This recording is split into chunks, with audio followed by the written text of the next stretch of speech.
All right, Pat, you've seen more Vikings seasons than anyone on the show has. We're halfway through the season. Vikings, well, they're tied record-wise with the Eagles for the best. Right? Eagles have a tiebreaker, but where are we at on the scale of Super Bowl excitement here? Where should we be at with this current Vikings team? Well, let me say this first of all: Vikings going up, Eagles coming down. Recent weeks, Yeah, the Eagles are not playing nearly as well. They're not as they dominant. They made peaked the a little trade. early. They made the trade for Quinn. Now they might have flattened out and they'll come back. I mean, all teams don't. Not too many teams go 16-1 or something like that. But when you look at the NFC, it is you are allowed to have Super Bowl excitement. Yeah, If there was somebody out there who terrified you, but now that the Eagles are look so vulnerable for about 3 weeks, really, and then they give up 30 some to the Commanders, who, when the Vikings were getting ready to play them, I said the reason they're going to beat the Commanders is they never score more than 17 points, yeah. and they go and move it up and down the field against the Eagles last night. So yes, with the condition of the NFC right now, it's fine to get Super Bowl excitement here. And Cowboys coming to town. That's always huge. And when is the last time we had a big Cowboys game? Sometime in the playoffs, way back when. I think the Vikings went there, Pat, in prime time in 2019, and Kirk actually, I believe, got the win. I think it's one of his rare primetime Sunday Night Football wins in 2019. They were okay then. They're okay. The amazing stat about Dallas is, right, they haven't been to the NFC title game since 95, is it? 95? I think that's right. Yeah. 95. When they beat the Vikings.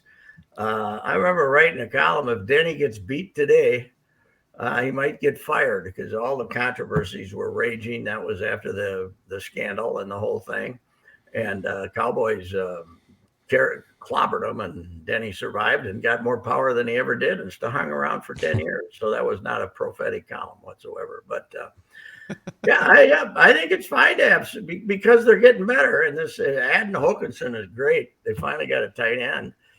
Because Irv Smith is like the Phantom. We got Irv Smith. Yeah. Okay, Irv. See you in your next life, Irv. But so that's a really big addition. And they're finishers. They were never, God loves them. They were never finishers. Now, here's the deal. Gary Anderson didn't miss a kick. Right. All year and then missed one. Greg Joseph, who misses dozens of them, is going to kick a 57-yarder to put them in the Super Bowl. That is there is your ultimate karma, right? A guy that we can't rely on kicking them into the Super Bowl when Gary could not do it way back in '98. That is, I'm giving you that as my karma prediction. That scares me, Royce. We need this to be on the record. Can we put this on the record? It's coming down. This 57-yard kick is coming down in the dome, and it hits the back of the goalpost and pops over. That's what happened. Wow, Dax, let's put this in the Write That Down archives here. That's a 3-run homer, isn't it? If it comes true, I think. It is, but unfortunately, if it's a 55-yarder, we're gonna have to buzz you because let's just make it 50 or more. How about that? No, we want it to be one of those. He's got no chance. He's not gonna make 55 or more. 55 or more. Why don't they try one more pass? Why don't they try one more play?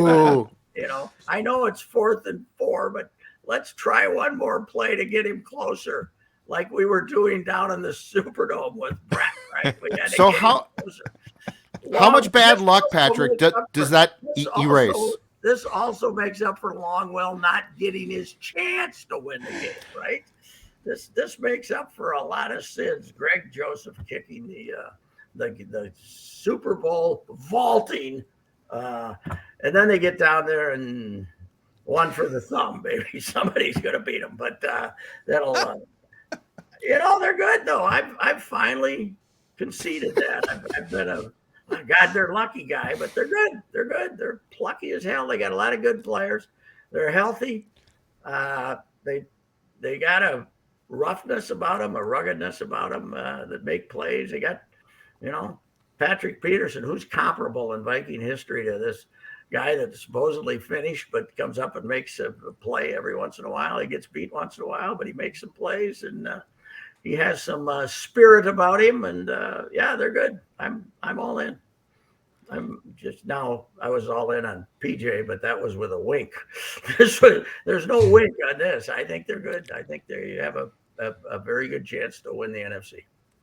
So if they make a 57-yard field goal that doinks in, yes, how much bad luck and misfortune through the years does that right there erase? Minnesota, bad sports luck.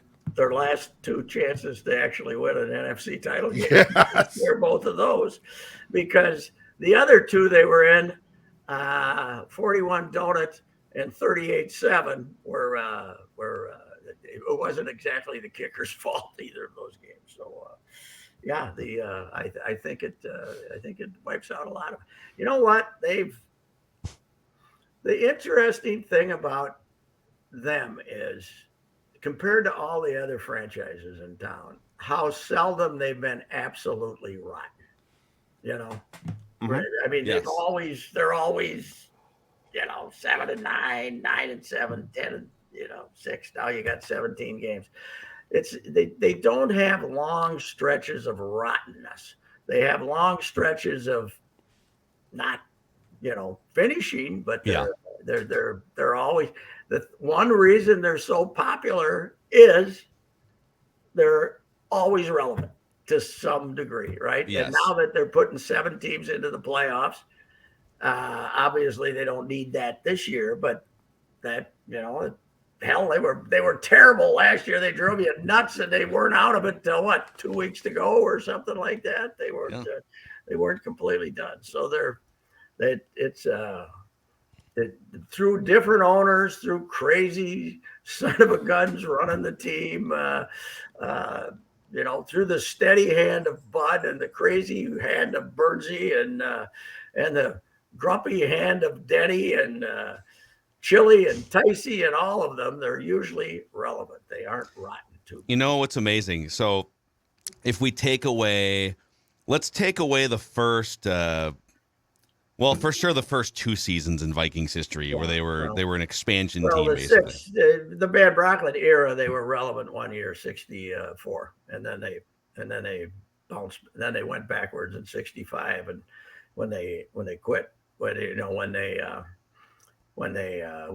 Norm quit and then came back, and the whole thing and the whole Tarkington feud. So the Van Brocklin era was not. That was bad. That was abject failure, and the Les Steckel was the Les Steckel era was terrible too, but it was very brief. It was very brief, yeah.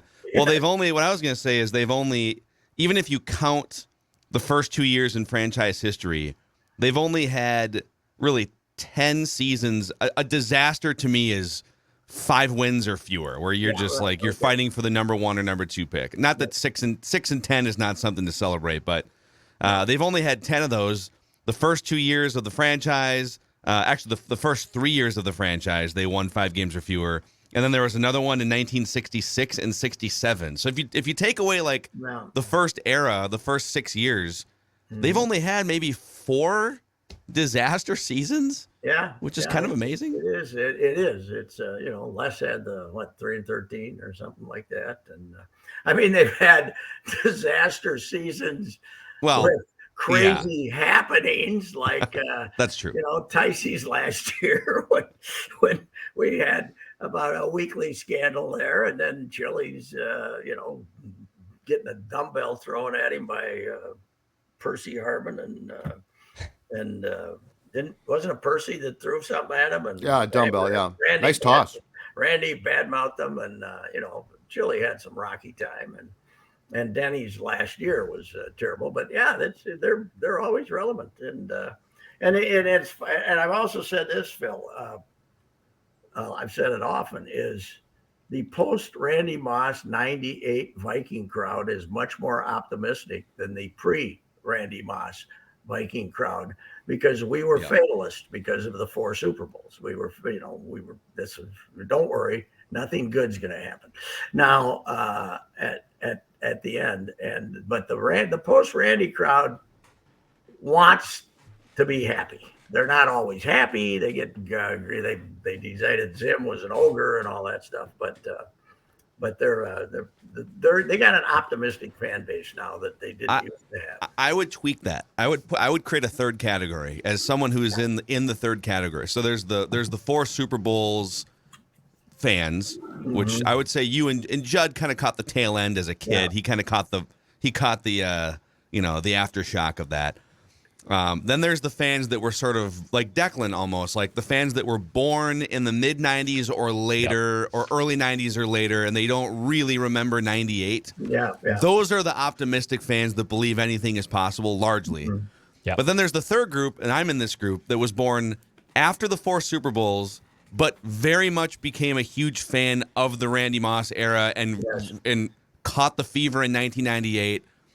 And then they lose. And for fans in my generation, it's so hard to compute how they didn't win the Super Bowl that year that there's been no other team that comes close to that team in terms of dominance. So it's hard to even imagine, well, if that team didn't win it, then how would this team win it? Yeah. I just had this other thought. You could almost define their eras by their dominant receivers because they've always, you've had, you had Randy.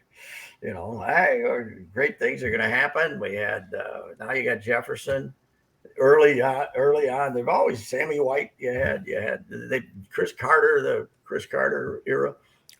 You've always I'll have to look at that and see if there's a defining receiver for now. The first year, the defining receivers were Jerry Reichow and Bob Schnelker. So we weren't real good back then. Two slow white guys were your 2 receivers back then. But Paul Flatley was their first star receiver, and they weren't very good. So it's kind of, it's probably been, is it the most, maybe defensive line, but is it the most prestigious position in Viking history? For the number of great players. It has to be. Yeah, probably. Yeah. That or defensive line. It's either that or defensive line. Anthony Carter, the run that he put them on with Bernsey and the whole. So it's kind of and this kid might be the best of all. Chip's he's gonna have a great thing tomorrow. Did you see his quote from Chris Carter that he already sent out there? Yes. I talked to him yesterday. He says that wasn't a catch. He apprehended that ball. So but he got a hold of Carter. He got a hold of Larry Fitz Jr. He got a hold of Sammy White. Wow. He got a hold of who else? And of course, Ron Johnson had to get himself in there. And wait, what? Ron Johnson probably called him. And then, but he talked some guys lesser, like the best high school receiver in the state, the kid from St. John's, and that's gonna be a piece for tomorrow. Talking all. Did those Chip guys. Cover Ron Johnson when he covered the Gophers? I think he probably did. Okay, so it was the like thing about him is, okay. He's starting off, and he doesn't know how many guys are going to call him back. Gonna get right. I had talked to him. It's funny. I called him yesterday, and I said, do you have your lead for your football across America thing yet? I says, I think it'd be great to get 4 or 5 guys that at different levels to what they thought of the catch. And he says, I've already talked to 3 of them. So he was already on that story before the old mediocre minds think alike deal. But anyway, that was, but that I'm looking forward to reading that, especially when I saw the first quote from Chris Carter. Because Chris Carter could be great if you can get him in that rare occasion when he's in the right mood.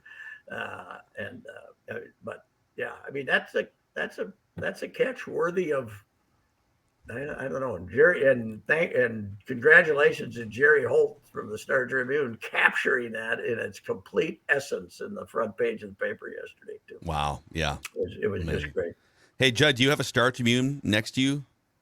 From yesterday, I do. Yeah, that'll work. If you could just kind of open it up to like the second page hold on there. a second here. Okay. Oh, there we go. There we go. There you go. There you go. Go for football. Go for basketball. Had a nice game Wait. last night against DePaul. Hold on a second. Ron Johnson. If Ron Johnson is quoted, Yeah. then Ryan Hogue damn well should be quoted too, okay? Because there was never a quote that Ryan Hogue wouldn't give as well. Yeah, okay. He was a good one. But I had Phil out there in Seattle. You didn't get to watch that epic performance last night, but No. I mean, I have ways. I chose to not watch it. yeah, just to that be was clear. a very good decision. But I was thinking, okay, last year, they ended up last in the Big Ten because they didn't have any talent. But when you watched them last night, Jed and I exchanged this thought.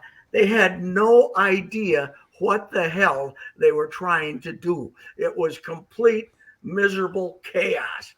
And then you're thinking, okay, last year, why didn't it look like this last year? Well, they had 6 seniors. Now, these guys were transfers from, I almost said bum university, but, these were transfers from nowhere, but they had played, right? Yeah. I think if you told them to do something, they might not physically be able to do it, but mentally they could do it. They could try to do it, right? Yes, yeah. I'm sure it's like talking to a wall with these guys, right? I mean, you got the freshmen who are like, not superstar freshmen, decent freshmen, but God, it was brutal. It was brutal, unwatchable. They gave up 20 offensive rebounds. Is Dawson Garcia good? He's an inside player. Why is he outside shooting jump shots? I thought he played inside. I have no clue.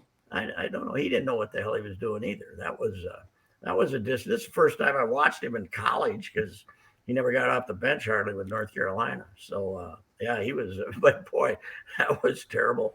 And they're picked to finish last in the Big Ten, and nothing we watched last night would change that.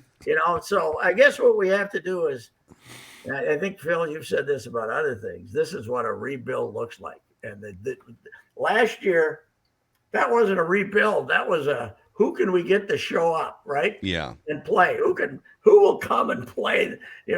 2 transfers from William and Mary, for God's sakes. So this is the start of the rebuild because last year there was no foundation. Last year was year 0. Yes, that was a true year 0. There's no doubt about it. Is there hope here, though? I mean, Ben Johnson did hit on some decent recruits in this last recruiting class, right? There is some talent on the way. Yeah, well, Carrington, everybody says is going to be really good. He was hurt. He's not playing. They don't have Battle to kind of steady the ship. And I like the big kid, Farrell Payne, is it? I mean, he's big. He's a big kid. He doesn't shoot from more than 2 feet away from the basket, but that's okay. But yeah, I think there is. But this is. I think last night was reality. Okay, this is the start. We'll see where he is in 2 or 3 years because that had to look at 3-17 in the Big Ten last night, man. That was terrible. The barn is going to be rather chilly and empty this winter. Yes. Well, you know what? Since the scandal and even before, since 97, it's 25 years now.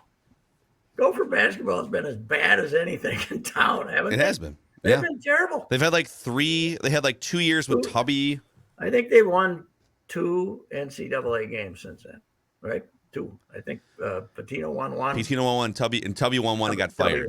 Tubby won 1 and got fired. Didn't Tubby win the first one since then and got fired? I think he did. I think he did, yeah, because Dan Munson only went once, right, with Vincent Greer.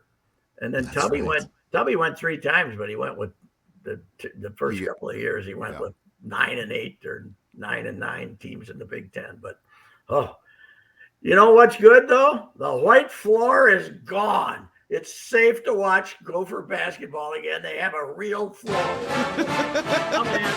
Star Tribune's going to do a big story about it. Has anyone ever marketed the floor as the number one reason to come to a basketball game? Hey, you can see the game. The new programs actually have the floor on the front cover. It's great. Yeah. Interview the floor. The poor. I think the pain was 4 for 4 or 5 for 5 in the first half, and they were shooting from a foot away, But the other guys were 3 for 26 or something like that. They went how long? They missed 12 straight shots at one point. So that was brutal.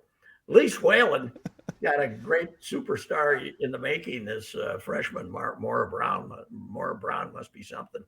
But yeah, it's going to be lonely over there again this winter. It's okay. Well, at least we've got the other basketball team to lean into here. And D'Lo has turned it around. So you guys who've been ripping D'Lo for weeks now. Yes. How quickly was Getting Tim your Connolly? comeuppance. How many fellow GMs and Pobos did Tim Connolly text in the hour after D'Lo's breakout game? Hey, did you see this? I'll send you a video. It was great, man. I love it's like, we're celebrating his performance. No, that needs to be a nightly occurrence when you're making $31 million and you're the starting point. Or at point least a monthly occurrence. Right, that works too. Yes. Yeah, it's a clearance sale. If he doesn't stink the next game, I'll be shocked. I don't even know when do they play again. Is it tonight or tomorrow? I don't know. I don't know. I don't think they're. Go check out Flagrant Howls. I was going to say, you're only a co-host of the Flagrant Howl show, Mackie. You know what, though? We were bashing Jim Pete's quote about they just had too many home games. Maybe he was right. D'Lo had too many home games. He did, He was yes. distracted. They did get beat at Memphis, but, they're always going to get beat at Memphis. But, maybe Jim Pete, maybe that was great analysis. Maybe that wasn't BSN BS. Maybe that was a great analysis there, Jim Pete. Congratulations. Too many home games. Coming up next, 82 road games next year. The Wolves are going to try to play a schedule all on the road. We've confirmed it's tomorrow night against the Magic. Tomorrow night. Oh, okay. In Orlando, right? In Orlando. Yes. Or here. Yeah. In Orlando. No, they're on a 4-game swing. They go to Philadelphia. God, no Thank home God. game. Yeah. Shutter Target Center. In fact, this could be the run here. The next time they have back-to-back home games is first week in December. So they're going to get plenty of time to sleep in those whatever hotel they stay in beds. Heavenly got bed. my prediction, boys. Super Bowl, Greg Joseph, 57-yarder. It's happening. Get a T-shirt, Phil. We will. Did the It's Happening T-shirts say Twins on them, or does it just say it's No, I think that we're not. You can't do that, but you can do color schemes. So we could bring those back for. What were the ones we gold. had to burn? Those were the. Oh my God! The Wiggy one. No, not the No, Wiggy. it was a Royce and Mackey in Dunkin' Donuts lettering. Oh, that's right. And Cease and Dunkin' desist. Donuts sent a cease and desist letter, and we had to burn I don't think we ever actually gave any away, but we did have a couple we had to return and burn in the back of the Hubbard building. No one ran that one by illegal. Incredible. No. And then we had to, and then the Gophers made us bleep can what was my T-shirt about not being not elite? My not elite. Because we still had some Gopher stuff on it. Yeah. So we sold out our 50 not elite T-shirts, and then we had to stop making those too. We had some T-shirt calamities there for a while. Yeah, I found an Agitate one the other day though downstairs, and it fits. So I wore that. That's a great one. We also one time we had Gopher themed. I think it was just Gopher themed 1500 ESPN T-shirts. And Rachel Bannum, after her freshman year, came up and did an interview at the State Fair with Royce and Mackey. And she comes up there, and there's 2 PR people down, in the grass, and gave her a shirt. Here's a Gophers themed 1500 ESPN shirt. And she walks down, and the PR gal grabs it from her, returns it back, and says, "This would be a violation." If she took a free T-shirt, it'd be a violation. Yeah, I've a few times, not recently, but met a Gopher athlete over at Manning's when you can do that, and he won't let you buy him a hamburger. I'm not going to rat you out to the NCAA. Here, eat a hamburger for a break. Now it's fine. Now anything goes. Now it's name, image. You could buy him beers. Name, image, and hamburger. You can have exactly. Amazing. All right, Joe. All right, Pat. All right, we'll see you. Thanks, see you later. That's Pat rapping with Royce here, 3 days a week on Mackie and Judd SKOR North YouTube channel, and Royce Unchained. You can find that from yesterday, breaking down the Vikings Super Bowl run here. See you guys.